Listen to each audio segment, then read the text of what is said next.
Welcome to Finance Series with Oyekemi Ajayi. It is a great pleasure to connect with you. We're going to be talking about the unspoken realities of work. You know, there are certain things that are not said, but said in the workplace that actually shape the way people grow, the way they show up, and the way they even show up in their professional lives. We're going to be talking about real life issues in the workplace, how to address them, how to navigate your growth in the workplace. So if you're a young professional, whether in the finance space, whatever industry you find yourself, these are experiences that you will typically face. Politics in the organization, even though in some organization it is not pronounced, but these are things that you need to pass through as you grow. You can't escape it. So we're going to be talking about these real life issues and how to navigate them. I have professionals in the house who have passed through a lot in their career. They have almost 2 decades of experience and they've seen a lot working with the older generation to the young generation, and they've been able to navigate this and are occupying leadership positions in their organization. We're going to be hearing their story. We're going to be having heartfelt conversations that would help us to also navigate our path in our career. I have with me Simi in the house, and I have Adaobi as well. We're going to be, so it's very nice to have you here. Pleasure to be here. Thank you so much. We've been on this for a very long time. So this means a lot to me. I'm really happy that we are able to connect and bring this to you. So follow us as we go into this round of podcasts. It's going to be very amazing, and stay tuned to the end. Thank you. So coming to you, Simi, in the work environment, it's not everybody that has that ginger, like I has. That's one. And 2, the work environment too may be toxic. Right. So let's look at a toxic environment. How would a professional in today's day and age survive in a toxic environment? First, you don't need to survive if you cannot. It's okay to leave a toxic environment. It's okay to resign. Right. I've sat in meetings where I used to work for a company. I think some guy couldn't manage the toxicity. I didn't see it as being toxic. I was just having fun because I was wired differently. And he just didn't come to work the next day. So let's establish that, right? But you cannot also run away from every challenge. Sometimes you have to face it. Sometimes you have to, fix up. And I like what she said about perception. Maybe the only thing I will add is perception is part of your KPI. That's where if you look at every... It's the truth. It's an unwritten KPI. Every KPI system, right? You see behavioral KPIs, which is very difficult to measure. Attitude. What is attitude? They're intangible. Yeah. So what is attitude? Right? Response to customer. Nobody is talking to the customer, you are talking to them, right? Yeah. So you have to, those behavioral KPIs that is not seen are also part of how you'll be perceived. Yeah. But if you have a toxic boss, right, and I think I've been there, you should be able to speak up. You must get to a point where you speak up and say, no, I don't agree with you. And it's okay. If I should share an example, about 9 years ago, it will be 9 years in August, I was a project manager in a tech company. We were 21 project managers. On the scale, I was number 19. I had the most projects. I was handling 4 projects. I had the most consistency of reporting, maybe with another lady. So it was appraisal time. So my boss was also a project manager who had not delivered on his own project. We're about the same age, but it was, my boss got in the company. We left university about the same time, but got in the company before me. So we're doing the appraisal and he's called me 58. And I said, I don't agree with you. My performance now got to the performance management committee. I was not there, but I also have friends everywhere. So when they showed my name, the CEO was like, quit Simi. No, it can't be this guy. You know why? Because every week we have a report that we send. It's 4 pages per project. Mine was 16 pages. And I did not miss that deadline. They tracked the performance of who submits. I was consistent for a year. So when my report came to his presence, he said no. So they remarked my report, then I got 69.7. Then if you score 70, they will increase your salary. But the good thing was, 9 months later, I was number 3 in the team. 16 months later, I was a senior guy in the company. So that the head of that department was 2 levels below me. Not the same person, but that role. Okay. It was because the system rewarded performance and things like that. Yeah, there's a lot of toxicity, etc. And I think it happens everywhere. So first, understand what you can manage. We're not wired the same way. So it's okay to leave. You know, I'm not interested in this. And that's not a problem. But if you think that you want to weather it, understand when to strip up your trigger. Understand when to ask questions when things pass you. Understand when to have real conversations. When I became more senior, we're doing an end of the year performance, and I know there was somebody in the company that was probably more favored. So they put all our performance at, group heads, and mine was 4.7. And in my car, I've never seen anybody score 0 in a performance metric. They didn't do anything. And I didn't get the right reaction. So I spoke up. What kind of business are we trying to build? Because at the back of my mind, with all sense of modesty, I had built capability that getting a job is not a problem. I may not get what I want, but not at this level. It's easy to get another opportunity. And that's what building yourself does for you. It gives you options. Now, because you have options, you're not desperate. You can earn some respect at work and things like that. I think that the best answer to managing a toxic environment is first, let them know you have options. And they will know, they will sense it, that this guy is built differently.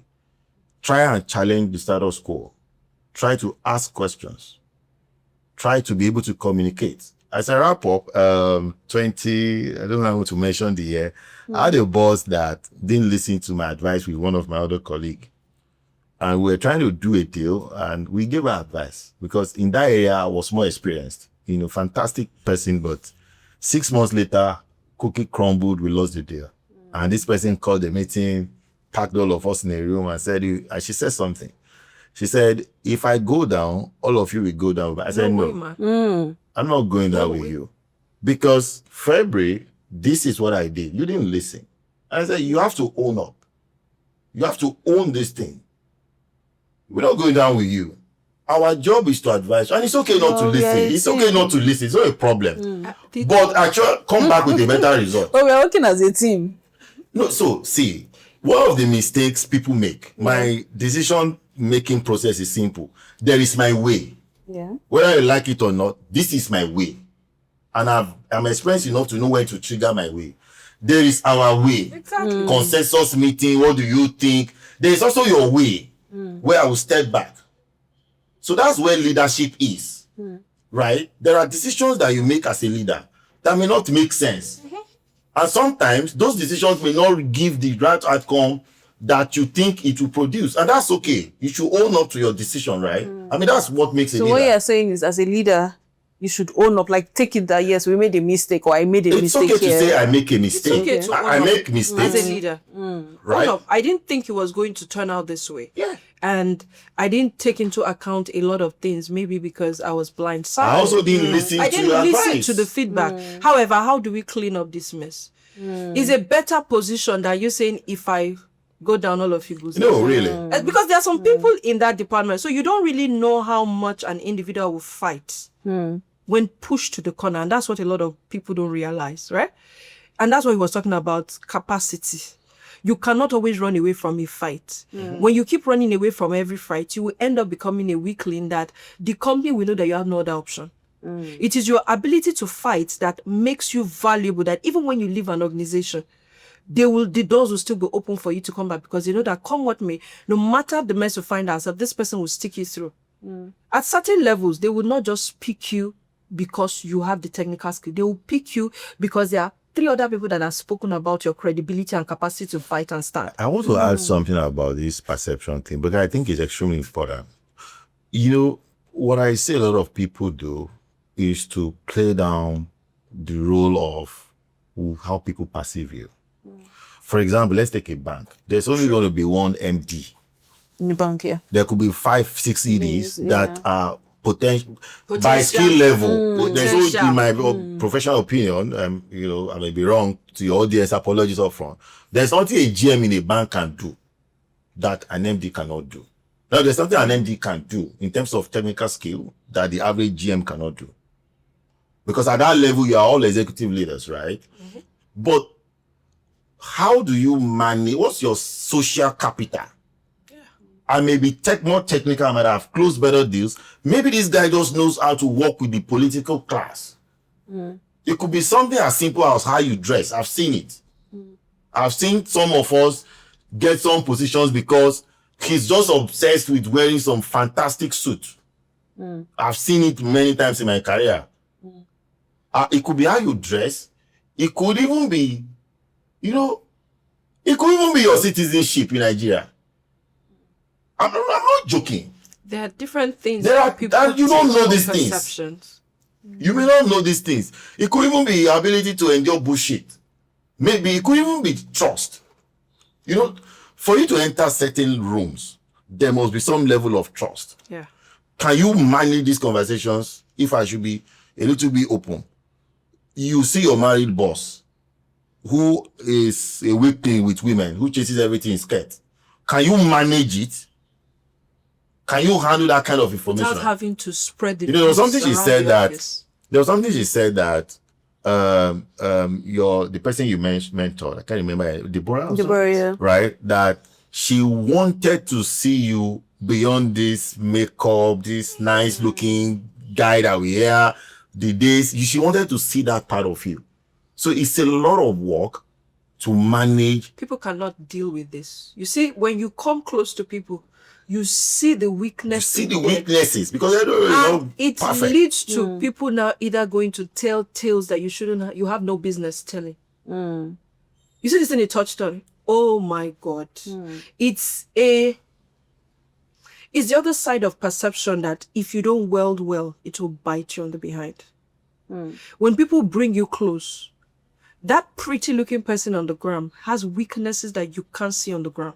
Mm. But by dealing with them, you will see them on their bad days. It will shock you, but it will also help you to understand that they are human.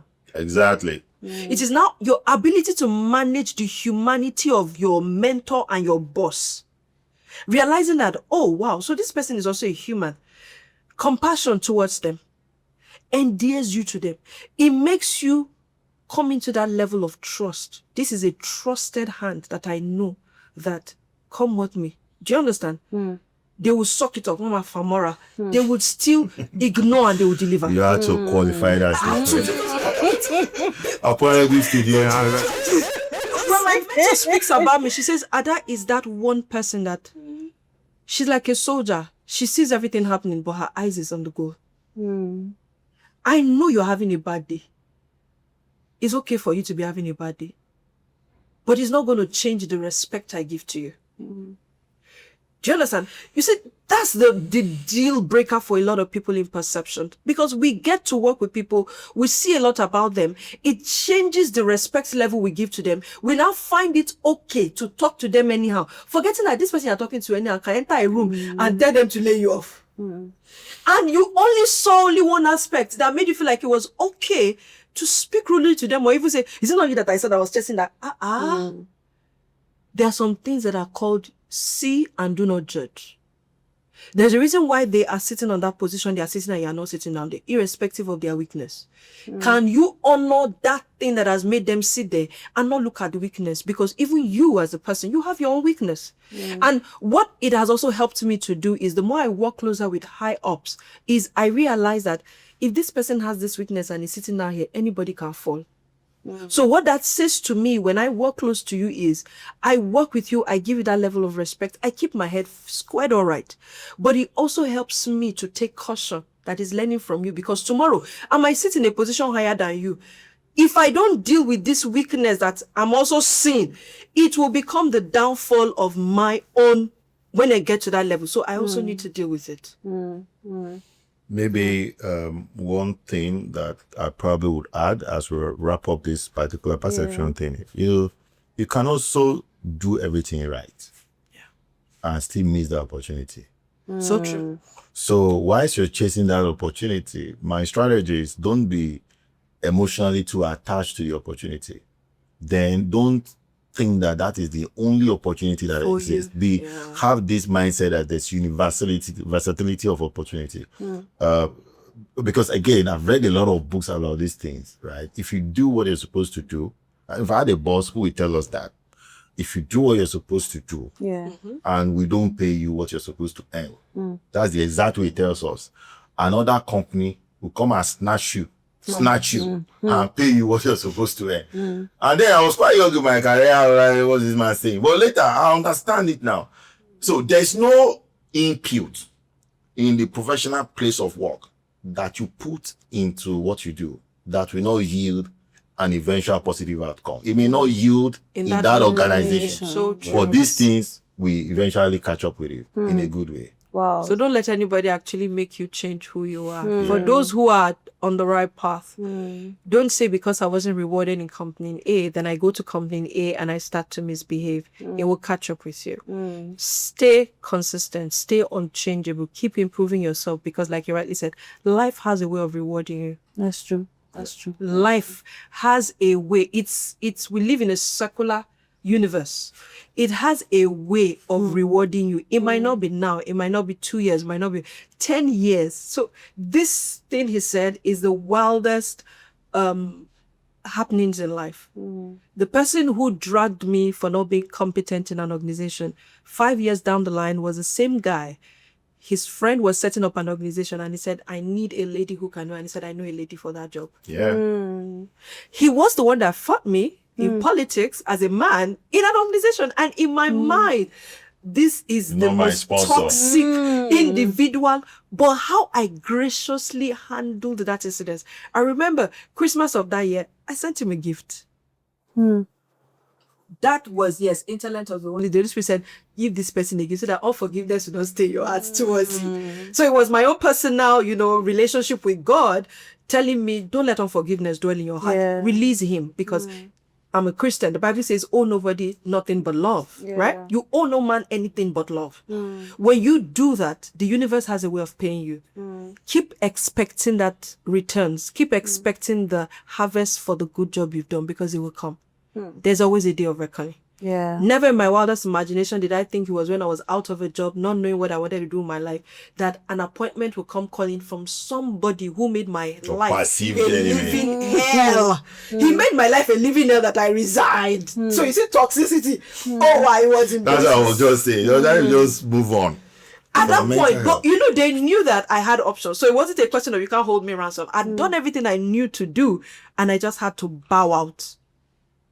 But 5 years later, when I had to ask them how, they said, oh, so and so person. I said, who? You say what? I had to call him. I said, yo. And that recommendation now turned he and I's relationship. There's nothing he's doing now that both of us are not. It's like, I want to do this. What do you think? And he's not in the country. He controls budgets that are global. But he feels like, Ada, there's nothing I can do that you cannot do.